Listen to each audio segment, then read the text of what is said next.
Continuamos con el curso de dinámica de estructuras e ingeniería sísmica. Estamos dentro del tema 2, dinámica de sistemas de n grados de libertad, y estábamos discutiendo el método de análisis espectral para determinar la máxima respuesta estructural ante la acción de movimientos sísmicos.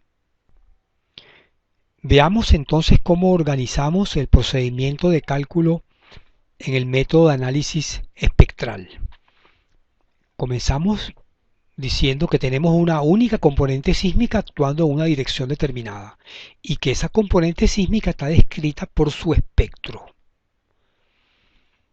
El primer paso es determinar el vector de dirección del sismo, ya sea que esa componente esté en dirección X, Y, etc., ¿no? El segundo paso, construimos las matrices de masa y de rigidez. En el tercero, estimamos el amortiguamiento en cada modo. Ya hemos dicho que una práctica usual es adoptar el mismo amortiguamiento para cada uno de los modos de vibración. En el paso 4 determinamos los períodos y los modos de vibración. En el paso 5 determinamos los factores de participación de cada modo, gamma I y beta I, masa participativa. En este momento podemos seleccionar el número de modos con el cual vamos a continuar para hacer el análisis. Por ejemplo, un criterio muy utilizado es tomar las masas participativas, sumarlas desde el modo 1 en adelante hasta completar un número nm de modos tal que la suma de esas masas exceda un valor prefijado, por ejemplo, 95% de la masa total. Una vez que hemos incluido ese número de modos, entonces lo seleccionamos como el número de modos con el cual vamos a continuar el análisis. Observen que hasta el momento todas son propiedades de la estructura, propiedades intrínsecas a ella, masas, rigideces, períodos, modos, factores de participación. Hasta ahora no hemos hecho intervenir la acción sísmica.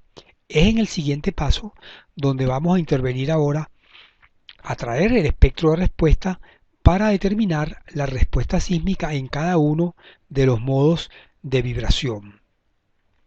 De tal manera que si este es el espectro de aceleraciones, valor de aceleración contra periodo, nuestro primer paso en este paso número 6 de determinar la respuesta máxima en el modo I es entrar en el espectro con el valor del periodo de ese modo y leer la aceleración espectral.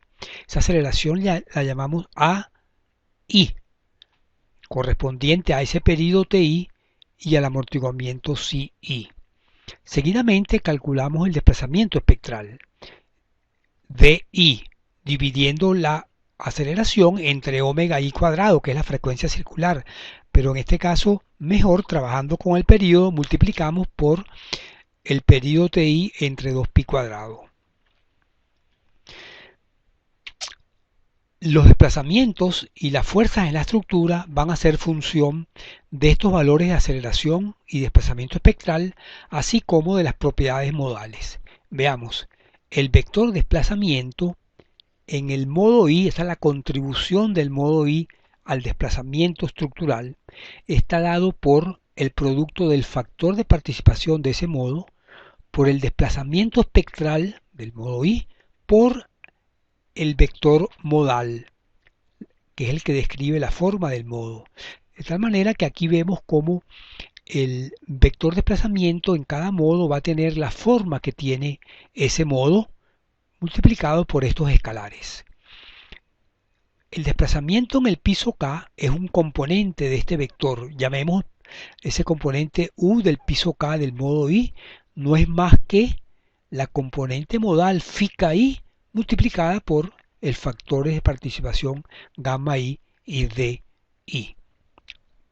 El vector fuerza resulta ser que está dado por el factor de participación gamma I, por la aceleración espectral AI, por la matriz de masa, por el vector phi de I, vector modal.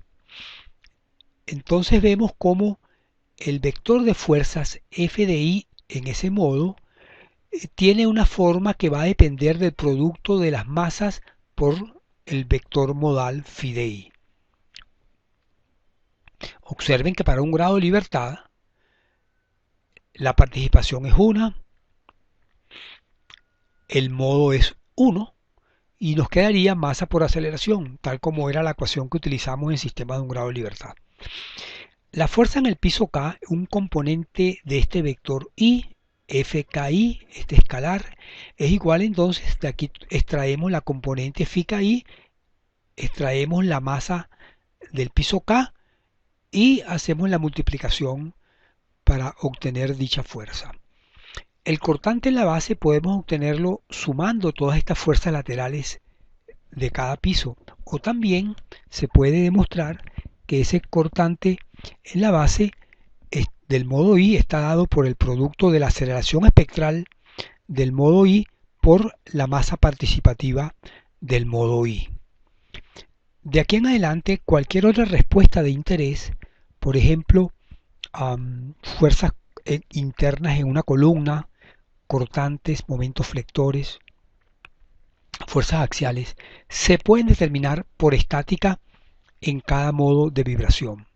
Es decir, en cada modo tenemos la estructura donde sus desplazamientos son conocidos, las fuerzas laterales son conocidas, de tal manera que se puede proseguir haciendo el análisis estático de la estructura en ese modo, con estas fuerzas laterales aplicadas sobre ella, o simplemente a partir de los desplazamientos de la estructura podemos calcular el resto de desplazamientos, rotaciones internas, y a partir de ahí las fuerzas internas en los miembros. El paso número 7 va a ser ahora combinar los valores modales y para así obtener la respuesta máxima probable.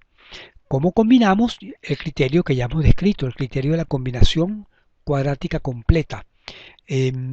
Repetimos aquí las fórmulas que presentamos hace algún momento. En el caso de que el sistema tuviese solo dos modos de vibración, podemos visualizar la fórmula como R es la raíz cuadrada de R1 cuadrado más R2 al cuadrado más dos veces el coeficiente de correlación entre los modos 1 y 2 multiplicados por las respuestas R1 y R2. Ese coeficiente de correlación está dado a mano derecha en función del coeficiente de amortiguamiento y en función del cociente entre los periodos o las frecuencias de esos dos modos de vibración. En el caso de tener más modos, simplemente aquí van a aparecer valores adicionales. Por ejemplo, si tenemos un modo 3, aparecería más R3 al cuadrado y aparecería la correlación entre el modo 1 y el 3 y el modo 2 y el 3 con sus correspondientes coeficientes de correlación. Este resultado ya nos da entonces la respuesta máxima probable, la respuesta deseada en términos de desplazamiento de la estructura, en términos de cortante basal, en términos de fuerza cortante en el piso más alto o en términos de fuerzas internas, fuerza axial máxima probable en la columna tal o rotación máxima probable en la viga tal. Todo esto se hace para una componente sísmica. Si tenemos más de una componente sísmica, entonces la pregunta es cómo combinar ahora los valores máximos probables que provienen de cada componente sísmica. Y la respuesta es, usamos el criterio de la raíz cuadrada de suma a los cuadrados, el cual se sustenta en que ambas componentes sísmicas ortogonales son estadísticamente independientes.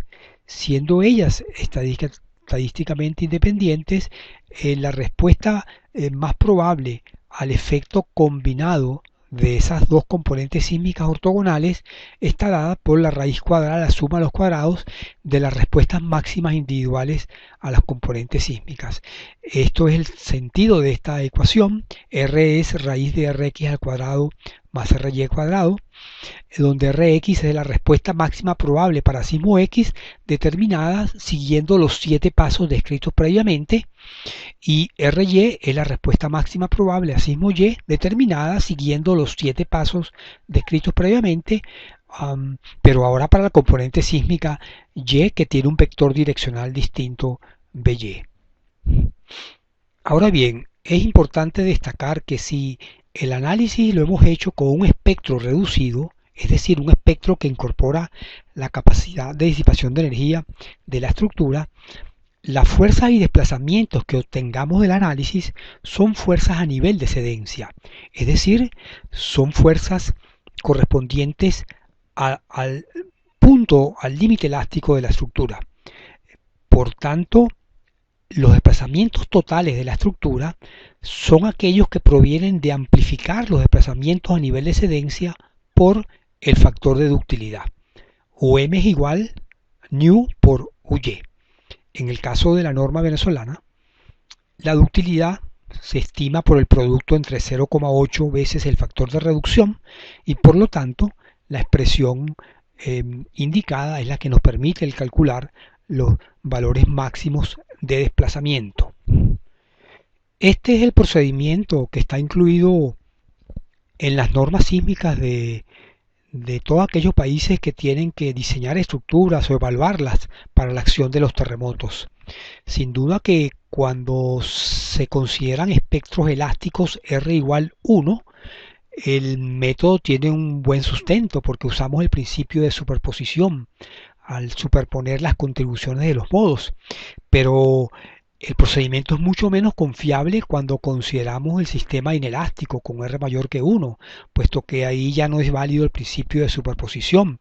Entonces, en el caso de sistemas inelásticos estamos haciendo una estimación más imprecisa de las deformaciones del sistema estructural. Una solución mucho más precisa para determinar la respuesta del sistema inelástico implicaría un incremento significativo de volumen de cálculo numérico, puesto que habría que resolver ahora sistemas de ecuaciones diferenciales no lineales y hacer un seguimiento a la respuesta estructural en el tiempo, donde ella se va deteriorando, las rigideces van cambiando en el tiempo, ya no existe una única matriz de rigidez, no existen unos únicos periodos y modos de vibración, simplemente el sistema se deteriora, sus propiedades evolucionan en el tiempo y el problema es significativamente más complejo de resolver.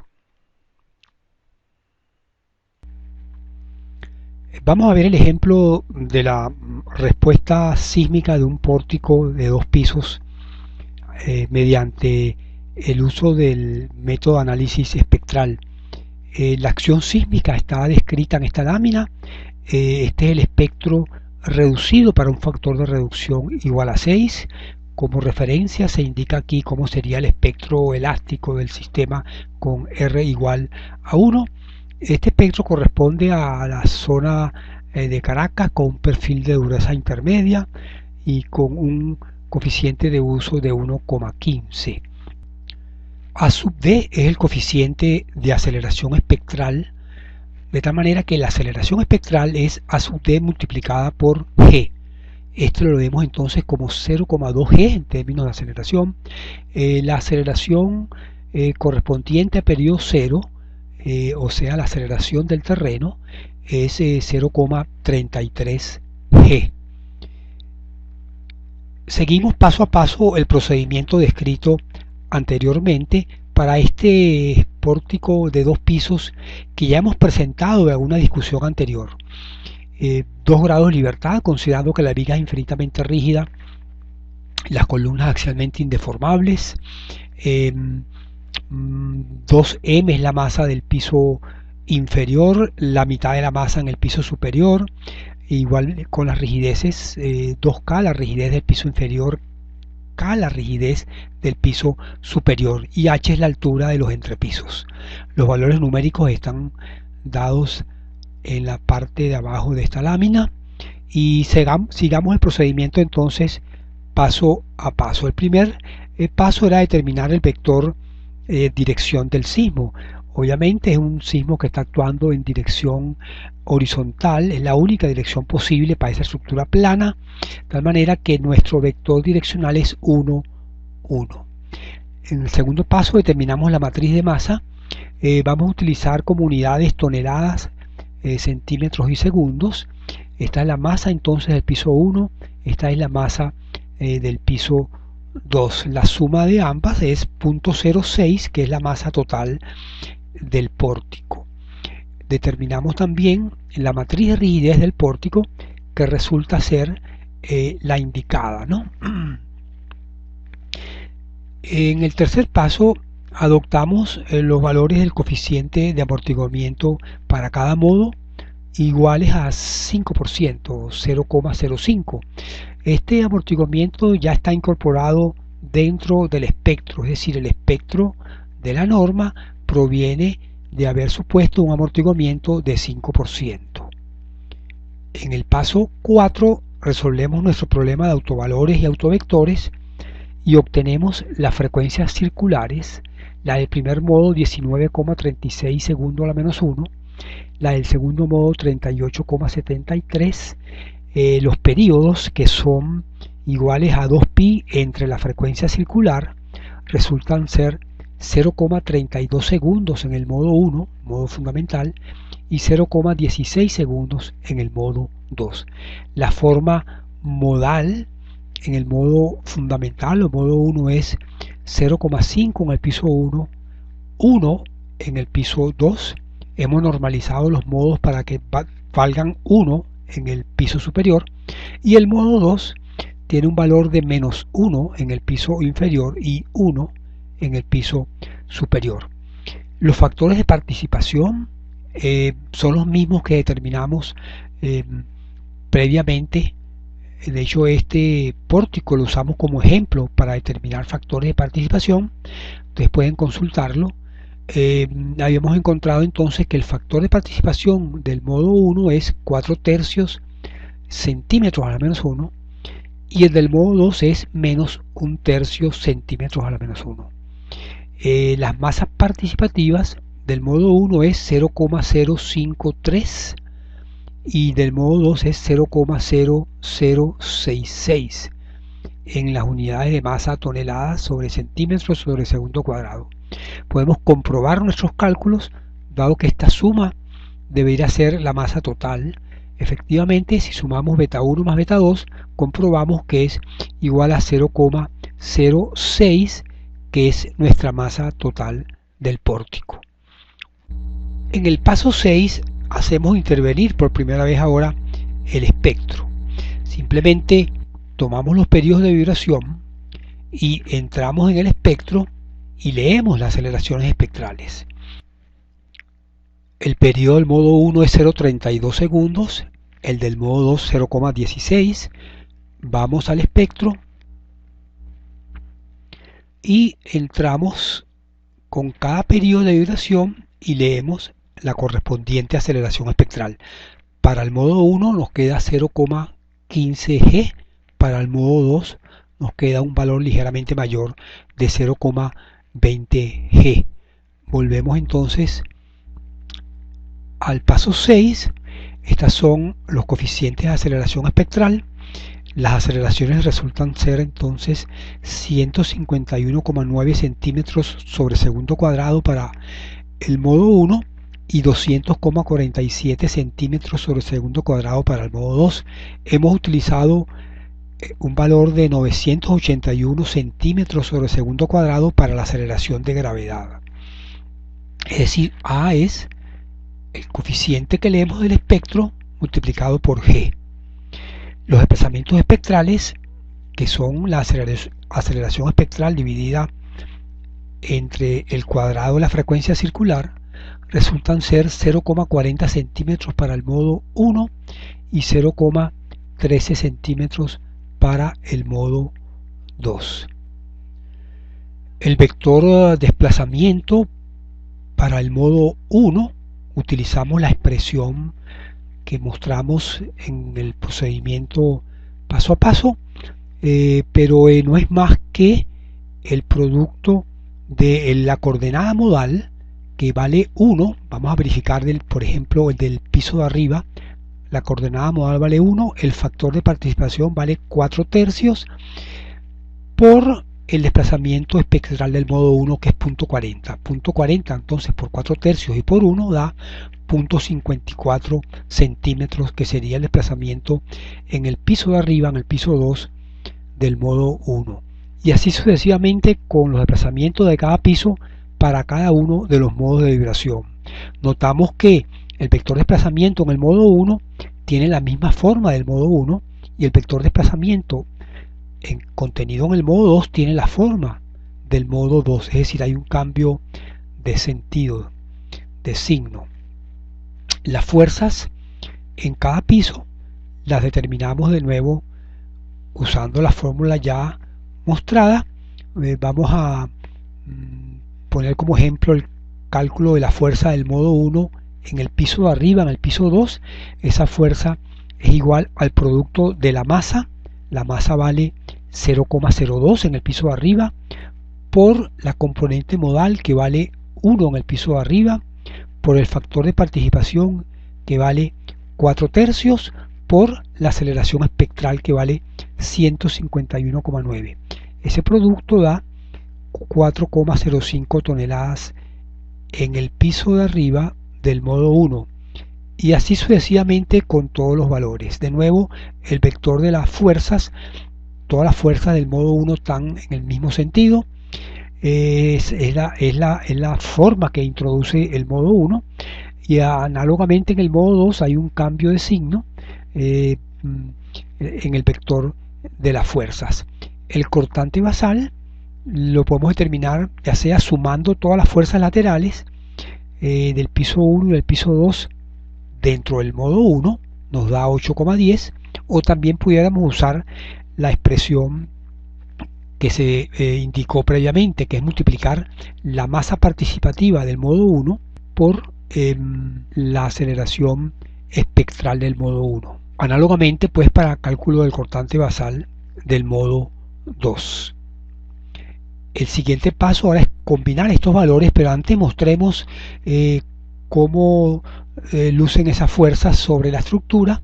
En el modo 1 tenemos la misma fuerza en cada piso y el cortante basal indicado como la suma de esas fuerzas laterales.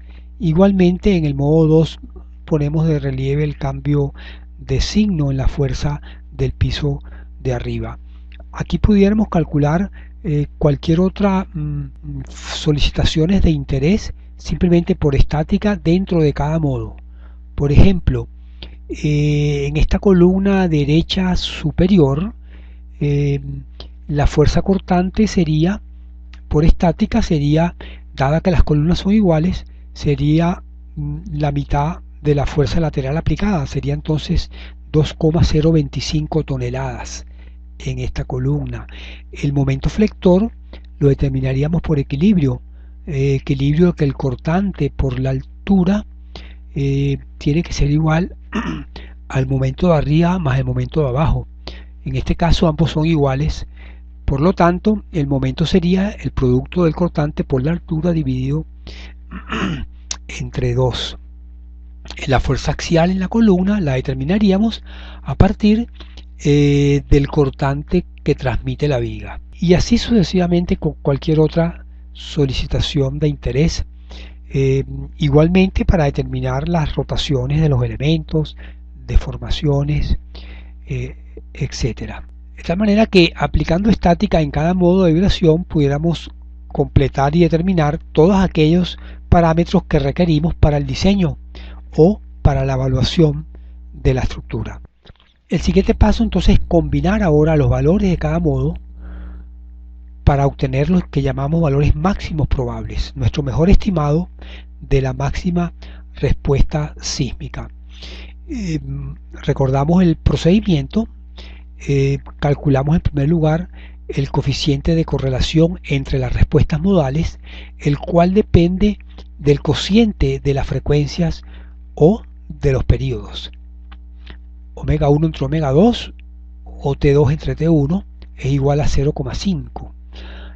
Si ingresáramos omega 2 entre omega 1 o T1 entre T2, obtendríamos un valor de 2 y también nos serviría, ¿no? Ya sea entrando en la fórmula del coeficiente de correlación con 0,5 o con 2 como cociente de periodos, obtenemos siempre el mismo coeficiente de correlación, en este caso 0,018, aproximadamente 2% de correlación entre las respuestas en los modos 1 y en los modos 2. El criterio de combinación para este caso de solo dos modos es R es igual a raíz cuadrada de R1 cuadrado más R2 al cuadrado más 2 veces el producto del coeficiente de correlación por R1 por R2. Por ejemplo, en el caso del cortante basal, entonces haríamos 8,10 al cuadrado más 1,34 al cuadrado más 2 veces el producto de 8,10 por 1,34 por 0,018 y obtendríamos el cortante basal, en este caso es el cortante también del entrepiso 1, 8,23 toneladas. Es importante destacar una vez más que hay que conservar el signo a la hora de combinar. En el caso del cortante basal, ambos signos eran positivos, pero en el caso del cortante en el último piso hay un cambio de signo. El modo 1 es 4,05 y el modo 2 es menos 1,34, de tal manera que la combinación modal para el cortante en el piso 2 sería 4,05 al cuadrado más 1,34 al cuadrado menos 4,05 por 1,34 por el coeficiente de correlación 0,018. Eso produce un resultado que es 4,24 toneladas en el piso 2. Es decir, el criterio de combinación, la correlación entre las respuestas R1 y R2 resta para el cortante en el piso 2 y suma para el cortante en la base. Los desplazamientos en cada piso obtenidos de aplicar el criterio de combinación son los valores indicados. En este caso ahora recordemos que estamos trabajando con un espectro reducido, un sistema inelástico, por tanto estas fuerzas que hemos obtenido están a nivel de cedencia y los desplazamientos máximos o totales se obtienen amplificando los desplazamientos cedentes. Lo llamamos UM igual a el factor de ductilidad, en la norma venezolana es 0,8 por R multiplicado por el valor cedente U sub Y. Como R6, 0,8 por R es 4,8, el factor por el cual hay que amplificar los desplazamientos U1 y U2, que serían UY1 y UY2 a nivel de cedencia, para obtener los desplazamientos máximos. El resultado es que en el piso 1 tenemos 1,32 centímetros y en el piso 2 tenemos 2,60 centímetros. Una gráfica que nos describe la respuesta global del pórtico. En la siguiente, la fuerza máxima que toma el pórtico es 8,23 toneladas como fuerza cortante en la base, que aquí se grafica contra el desplazamiento en el piso 2.